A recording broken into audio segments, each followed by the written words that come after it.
Hello everyone, find the links in the description of the video to get my AI course and webinar. With help from artificial intelligence, MIT researchers have designed novel antibiotics that can combat two hard-to-treat infections.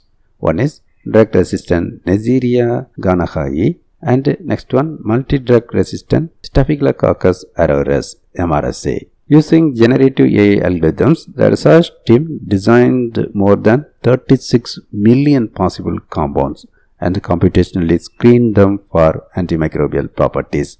The top candidates they discovered are structurally distinct from any existing antibiotics, and they appear to work by novel mechanisms that disturb bacterial cell membranes. This approach allowed the researchers to generate and evaluate theoretical compounds that have never been seen before, a strategy that they now hope to apply to identify and design compounds with activity against other species of bacteria.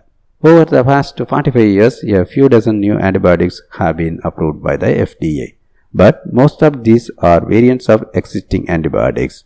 At the same time, bacterial resistance to many of these drugs has been growing. Globally, it is estimated that drug-resistant bacterial infections cause nearly 5 million deaths per year. In hopes of finding new antibiotics to fight this growing problem, MIT researchers have harnessed the power of AI to screen huge libraries of existing chemical compounds. This work has yielded several promising drug candidates, including halicin and avacin.